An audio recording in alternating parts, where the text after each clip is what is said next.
Vote আইলে পরে এই দেশে সবচেয়ে বেশি মারাত্মক যে জিনিসটা তুলে ধরা হয় ধর্মের জিকির। কোনটা? আর এই ধর্মীয় জিকির যখন উপরে এসে যায়, রাষ্ট্রীয় সমস্যা, জাতীয় সমস্যা সব চাপা পড়ে যায়। কথা ঠিক কিনা? আর তখন মানুষ অন্ধ হয়ে যায়। কি হয়ে যায়? অন্ধ হয়ে মারাত্মক বিভিন্ন সময় ভুল করে বসে, যে ভুলের প্রায়শ্চিত্ত করতে হয় 5 বছর। কয় বছর? আল্লাহ বুঝার তৌফিক দেন। সকলে বলেন আল্লাহুম্মা আমিন। অনেকে ভাবতে পারে নজর রাজনীতির কথা কেন বলেন? ওয়াজের মাহফিলে রাজনীতির কথা হবে নাকি তোমার রান্নাঘরে হবে? জি। অনেকে কয় ওয়াজের মাহফিলে ওয়াজ নসিহত হইতো, নামাজ রোজার কথা হইতো, পর্দার কথা হইতো, এটা রাজনীতি খেলে। নাউজুবিল্লাহ বললেন না? এর মতো বেকুফ আল্লাহর জমিনে আর আছে? জি। যে ইসলাম এখনো বুঝে নাই, কোরআন বুঝে নাই, complete course of the life, একজন মানুষের পূর্ণাঙ্গ জীবন ব্যবস্থা হলো ইসলাম। ইসলাম সব বিষয়ে কথা বলেছে। কোরআনে রাজনীতি আসেনি না নাই? কথা বলেন। আমার রাসূল রাজনীতি করেছেন না? মসজিদে খালি 5 ওয়াক্তের নামাজ পড়াইতা, ইমামতি করতা, কিছু দাওয়াত টাওয়াত খাইতা, জিয়াফত খাইতা, খতম পড়তা। জি। আমার ভাইয়েরা, সেটা বলা আমার উদ্দেশ্য নয়। আমার বলার উদ্দেশ্য হলো আল্লাহ রাব্বুল আলামিন তার কালামে কোরআনুল কারীমে আরেকটা আয়াত দিয়েছেন তার পরিচয় দেওয়ার জন্য। যে আয়াত থেকে বলা হয় আয়াতুল কুদসি। পড়ুন আমার সঙ্গে, আল্লাহু লা ইলাহা ইল্লা হুয়াল হাইয়ুল কাইয়্যুম লা তা'খুযুহু সিনাতুন ওয়ালা নাওম লাহু মা ফিস সামাওয়াতি ওয়া মা ফিল আরদ من ذا الذي يشفع عنده إلا بإذنه يعلم ما بين أيديهم وما خلفهم ولا يحيطون بشيء من علمه إلا بما شاء وسع كرسي السماوات والأرض ولا يؤوده حفظهما وهو العلي العظيم বলো আল্লাহু আকবার। আল্লাহ এখানেও তার পরিচয় দিতেছেন, আল্লাহু লা ইলাহা ইল্লাহু, আল্লাহ একজন, আল্লাহ সমতুল্য কেউ নাই। বলো সুবহানাল্লাহ। তিনি জীবিত। সুবহানাল্লাহ নাই? তিনি সর্বশক্তিমান, তিনি জীবিত, তিনি সব ক্ষমতার অধিকারী। এবং সেই আল্লাহ রাব্বুল আলামিন তিনি যার গুম নাই, গুমের বাপটাও পর্যন্ত নাই। বলো সুবহানাল্লাহ। ভাইরা আমার, এখন প্রশ্ন আসতে পারে আল্লাহকে আমরা কেন দেখি না? আল্লাহ দেখলে তো আমাদের বিশ্বাসটা আরো দৃঢ় হইতো। আল্লাহ সেই কথার জবাব দিতেছেন, লা তুদরিকুল আবসার, তোমাদের এই চোখ দিয়ে আমি আল্লাহকে মুহাইয়া করা, দেখা কোনো সময় সম্ভব না। বলো সুবহানাল্লাহ। ও হুয়া ইউদরিকুল আবসার, তিনি তোমাদের সবকে দেখতেছেন। বলো সুবহানাল্লাহ। আল্লাহ দেখতেছেন নিনে না? কথা বলেন। আমরা এখানে যে বসে আছি দেখতেছেন কে? আমাদের থেকে কেমন দূরে? জি, কেমন দূরে? আমাদের শহরে না, আরশে আজিমে।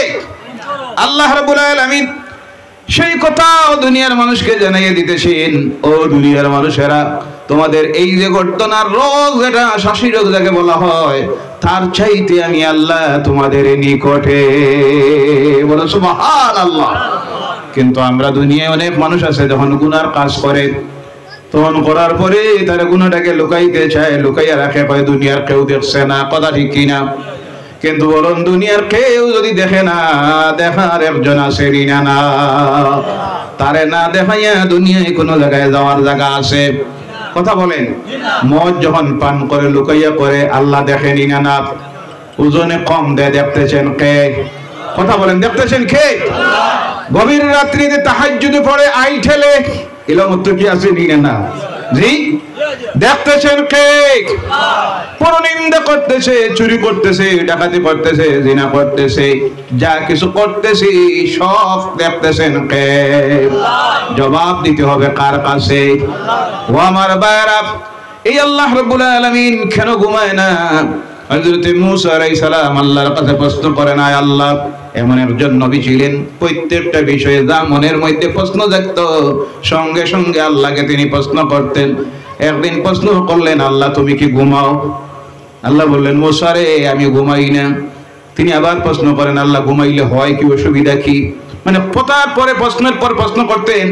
একদিন আল্লাহকে প্রশ্ন করে বসলেন, মারাত্মক প্রশ্ন করলেন, আল্লাহ তুমি আল্লাহ না হইয়া আমি যদি আল্লাহ হইতাম আর তুমি বান্দা হইতা অসুবিধা হইতো কি? নাউজুবিল্লাহ বলেন, নাউজুবিল্লাহ। এটা কিন্তু ভুল না।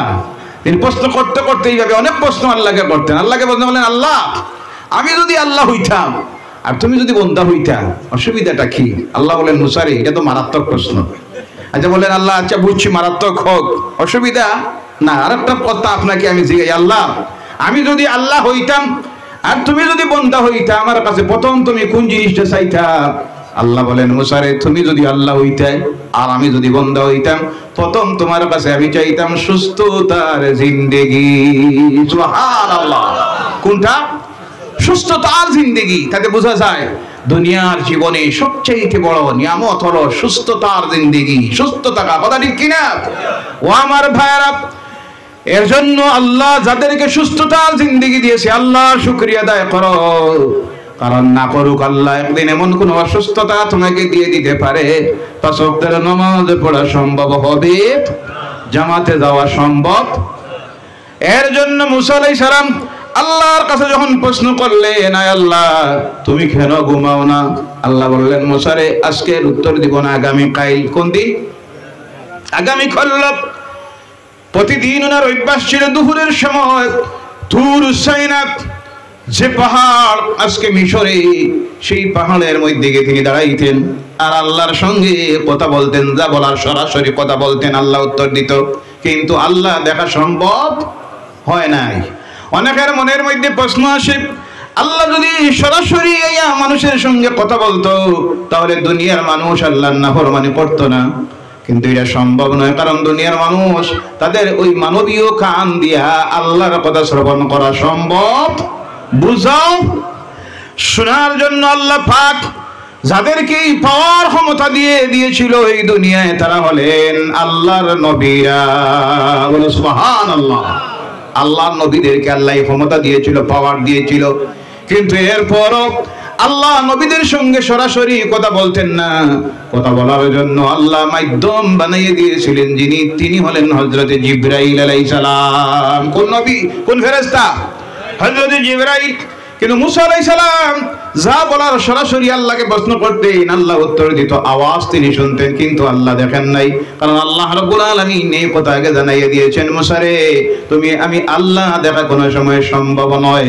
তিনি যখন আল্লাহকে বলেছিলেন রব্বি আরিনি, আল্লাহ তাকে ক্লিয়ার জানাইয়া দিয়েছিল লান তারানি, মূসা রে কখনো তুমি আমি আল্লাহকে দেখা সম্ভব হবে। এবার প্রশ্ন করলেন, আল্লাহ বলল চলে যাও। আগামী করলো আসলে পরে তার জবাব দিব। এর আগে তোমাকে আমি একটা আমল করার দায়িত্ব দিতেছি। তুমি আজকে তোমার বাড়িতে যাবে, আর যাওয়ার পরে রাত্রি যখন হবে তুমি দুই হাতের মধ্যে দুইটা গ্লাস নিও। কি নিও? দুইটা গ্লাস। আর দুই গ্লাসের মধ্যে পানি নিয়ে দুই হাতের মধ্যে নিয়ে তুমি দাঁড়াইয়া থাকিও সকাল পর্যন্ত। কোন সময়?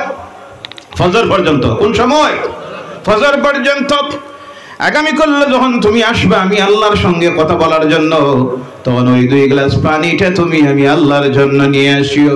তিনি ভাবলেন এটা স্বাভাবিক একটা কাজ। বাড়িতে চলে গেছেন। রাত্রি গভীর যখন হয়েছে দুইটা গ্লাসের মধ্যে তিনি পানি নিলেন, দুই হাতের মধ্যে নিয়ে দাঁড়াইয়া আছেন। রাত্রে 12টা একটা যেমনি বাজছে সঙ্গে সঙ্গে সামনে দিয়ে একবার পিছনে 3 বার। জি, এটা হলো মানবীয় চাহিদা, মানুষের শারীরিক চাহিদা। রাতটা আল্লাহ বানাইছেন ঘুমের জন্য, আরামের জন্য, আর দিনটাকে বানাইছেন পরিশ্রমের জন্য। এবার রাত্রি গভীর হয়েছে, হঠাৎ করে অসতর্ক অবস্থায় দুই হাতে ধাক্কা লেগে পানিটা পড়ে গেছে। চিন্তায় পড়লেন আগামী করলো আল্লাহর সামনে কি নিয়ে হাজির হব। আচ্ছা যা হওয়ার হয়েছে যাই। পরের দিন সকালবেলায় দুইটা গ্লাস খালি নিয়ে আল্লাহর সামনে হাজির হলেন। আল্লাহ বলেন মূসা রে পানি কোথায়? বলেন আল্লাহর হইব কি রাত 12-1টা যেমনি বাজছে সঙ্গে সঙ্গে চোখের মধ্যে ঘুম এসে গেছে, আর ঘুমের ধাক্কায় 2 গ্লাসের পানি পড়ে গেছে। আল্লাহ বলেন মুসা রে, তোমার প্রশ্নের উত্তর আমার আর জিজ্ঞাসার দরকার নাই, তুমি নিজে তো উত্তরটা পাইয়া গেছো। বলো সুবহানাল্লাহ। ও মুসা, আমি যদি আল্লাহ রাত্রিতে ঘুমাইতাম তাহলে আমার সৃষ্টির কুল মাখলুক একটার সঙ্গে ধাক্কা লেগে ধ্বংস হয়ে যাইত। সুবহানাল্লাহ। এর জন্য আল্লাহ ঘুমায়, আর যদি ঘুমাইতো আজকের পৃথিবীর অবস্থা কি হইতো? বাকি সব বাদ দে, অপেক্ষা করতো রাত 10টা। কয়টা বাজে জি আসেনি না? রাত 10টার অপেক্ষা করতো, কারণ 10টা হইলে আল্লাহ ঘুমাইয়া যাইব। যা পারো মদ খাও। জি নাউজুবিল্লাহ বললেন না? যত আল্লাহর নাফরমানি আছে, নাফরমানরা আছে, যে আল্লাহ এখনো ঘুমায় না, যে আল্লাহর তন্দ্রার ভাব নাই, সে আল্লাহ জানে, তার নিকটে সব দেখতেছেন। এরপরও যে সমস্ত নাফরমানেরা আল্লাহর নাফরমানি করতেছে, তারা এই গভীর রাত্রে যখন হয়তো অপেক্ষা করতে থাকতো কোন সময় আল্লাহ ঘুমাইব আর আমরা আমাদের কাজ চালাইব। বলেন নাউজুবিল্লাহ। এখন আরেকটা প্রশ্ন আসতে পারে, আল্লাহ একজন না হইয়া 2জন হইলে ভালো না খারাপ? জি লাভ বেশি না কম? কি বলেন আপনারা? এক ডিস্ট্রিক্টে যদি 2 মন্ত্রী থাকে, লাভ না লস? লাভ। আর এক একজনে এক এক ফান্ড আনবো, বেশি কাজ হইব।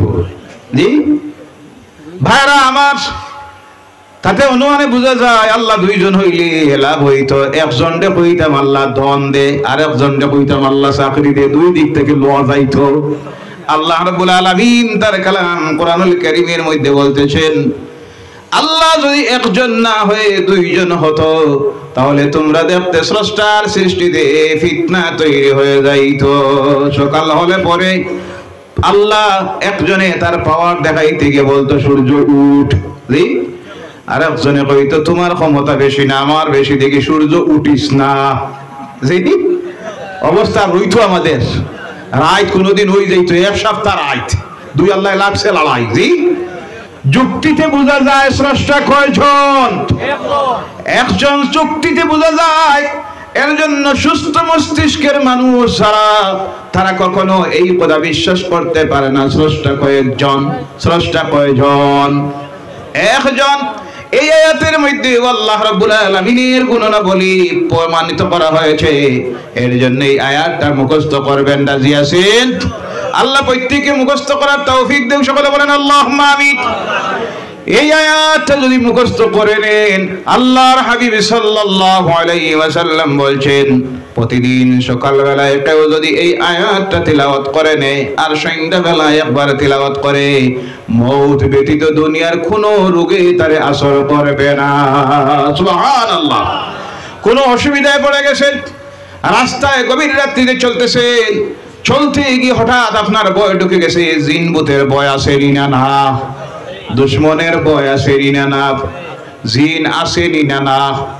ভূত জি জিনের বাদে ভূত আর একটা আছে, বয়তল মাল আর একটা দেও। নাউজুবিল্লাহ বললেন না? এই সব বেলকিবাজি দুঃখবাজি আছে একটা, যার নাম জিন্নাত। কোনটা? জিন্নাত। আল্লাহ বলছেন, ওমা খালাকতুল জিন্না ওয়াল ইনসা ইল্লা লিয়াবুদুন। আমি সৃষ্টি করেছি আমার ইবাদতের জন্য 2টা মাখলুক। কয়টা? একটার নাম জিন্নাত আর একটার নাম আর ওয়াসওয়াসা দেয় যেটা, এটার নাম কোরআনের ভাষা হইল শয়তান। কোনটা? এখন দেখা যায় এক শ্রেণীর, সব না, এক শ্রেণীর তবিব করে মোল্লা শ্রেণীর মানুষ আছে, যাওয়ার পরে পেশা যদি হয় তার 24 ঘন্টা তাবিজে লেখা আর মোল্লাকে করা, দুনিয়ার খবর নাই, নামাজের খবর নাই, জামাতের খবর নাই। তাহলে এইভাবে যদি কোনো মৌলবী হয়, কারি হয়, হাফিজ হয়, এর পিছনে নামাজ পড়া হারাম।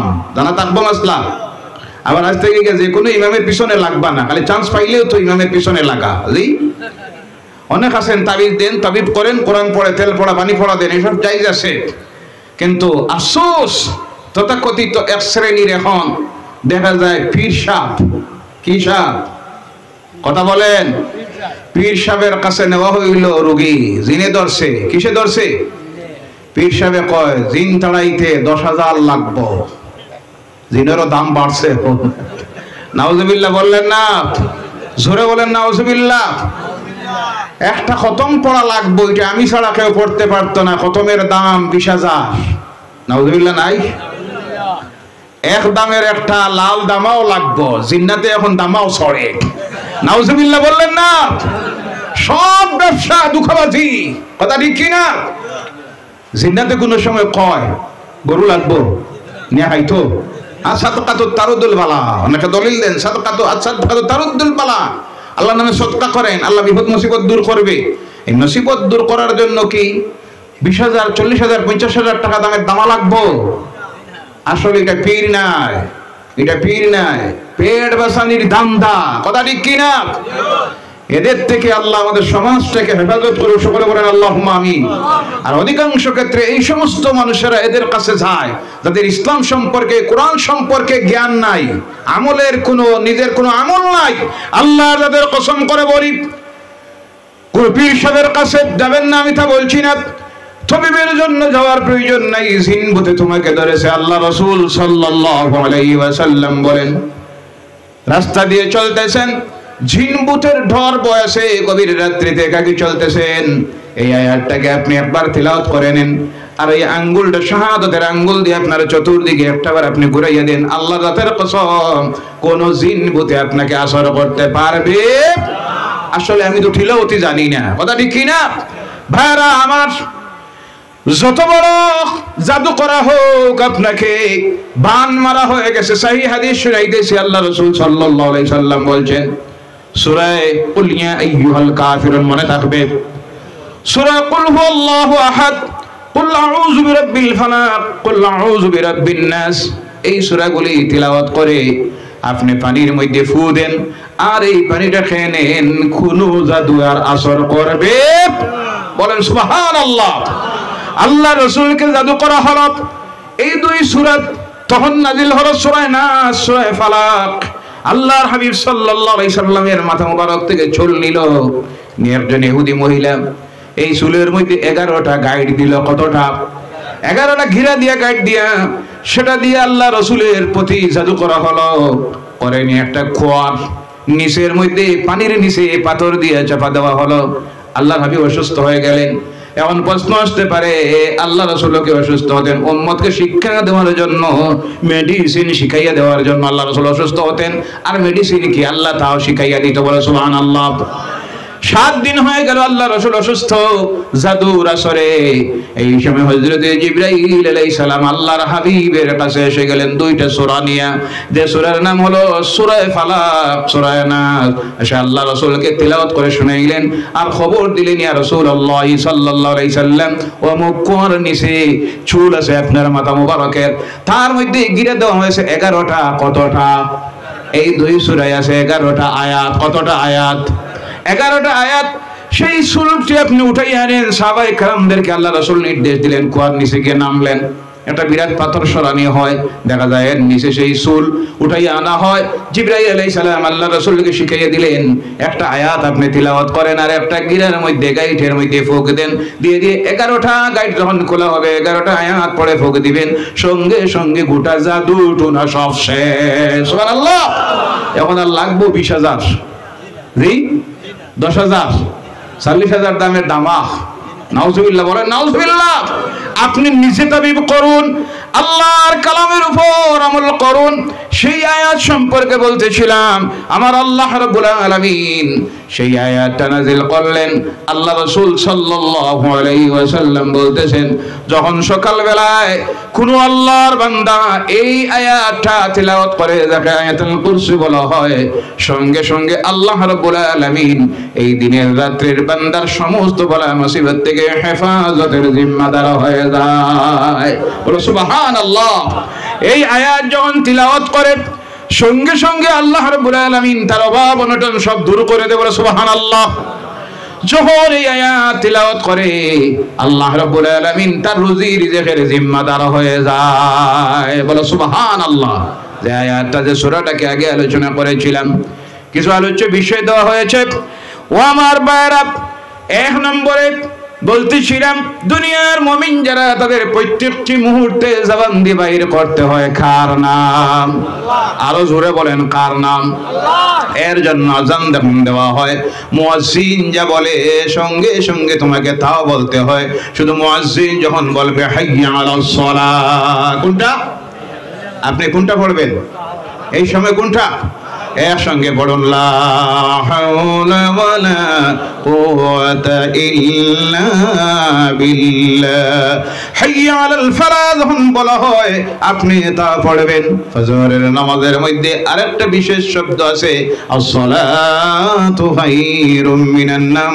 যখন মুয়াজ্জিন বলবে তুমি তখন বলো সুদ্দাত বাবার তা বলো সুবহানাল্লাহ। বাকি যা কিছু মুয়াজ্জিন বলবে আপনি সঙ্গে তা বলবেন। বলার পরে যখন আযান শেষ হয়ে গেল এরপরে দোয়া আসেনি না? না পড়েন আপনারা, কথা বলেন করেন আপনারা? এত ফজিলতপূর্ণ দোয়া আল্লাহর জমিনে আর নাই। আল্লাহ নবী সাল্লাল্লাহু আলাইহি ওয়াসাল্লাম বলছেন এই দোয়াটা তোমরা আল্লাহর কাছে আমার জন্য করো। ও উম্মতেরা তোমাদের কাছে আমি আর কোনো কিছু চাইতেছি না। রাসূল উম্মতের কাছে চাইতেছেন না আমাকে টাকা দাও, আমাকে যাকাত দাও, আমাকে এই দাও সেই দেই, কিছু নয়। মুয়াজ্জিনের আযান যখন দেওয়া হয় মুয়াজ্জিনের সঙ্গে সেই শব্দগুলি তোমরা উচ্চারণ করো। আর আযানটা যখন শেষ হয়ে যাবে তোমরা আল্লাহর কাছে এই দোয়াটা করো আল্লাহুম্মা রাব্বা হাযিহিদ দাওয়াতিত তাম্মা ওয়াস সালাতিল কাইমা আতি মুহাম্মাদানিল ওয়াসিলাতা ওয়াল ফাদিলা ওয়াদ দারাজাতার রাফিআ ওয়াবআসহু মাকামান মাহমুদানিল্লাযী ওয়া'আদতা ওয়ারযুকনা শাফা'তাহু ইয়াওমাল কিয়ামা ইন্নাকা লা তুখলিফুল মিআদ। পড়বেন আজ থেকে, লাভ হইব না লস? আর আল্লাহ রসুলের জি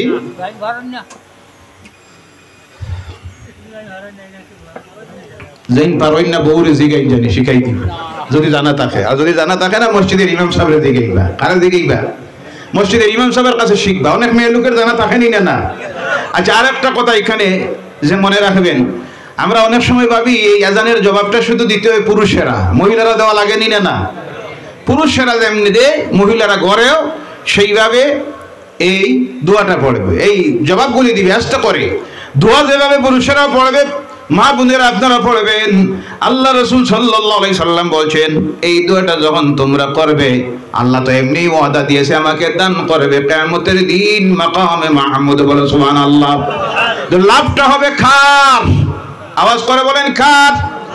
দোয়াটা যখন তোমরা করবে আল্লাহ রাসূল বলছেন ওয়াজাবাত লাহু শাফাআতি, তোমাদের জন্য কিয়ামতের কঠিন ময়দানে সুপারিশ করা আমি মুহাম্মদ রাসূলুল্লাহর জন্য ওয়াজিব হয়ে যাবে। বলে সুবহানাল্লাহ।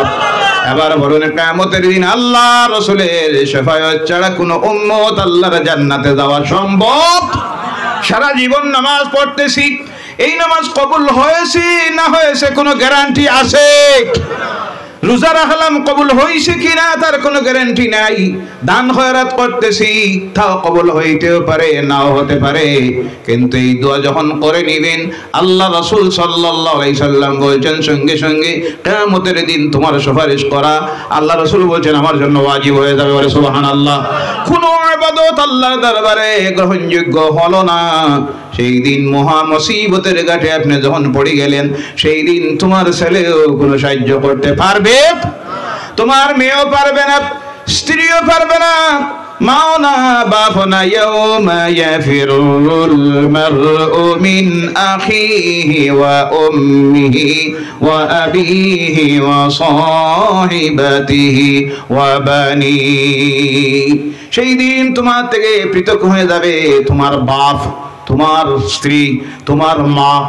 একটা গুনার জন্য যদি হাসরের ময়দানে কোনো আল্লাহর বান্দা বান্দি আটকে যায় হাদিস শরীফে আসতেছে আল্লাহ বলবেন বান্দারে যা, অবকাশ দিলাম, সময় দিলাম, অবকাশ দিলাম, একটা নেকি খুঁজাইয়া আনলে পরে আমি আল্লাহ তোরে ছেড়ে দিব।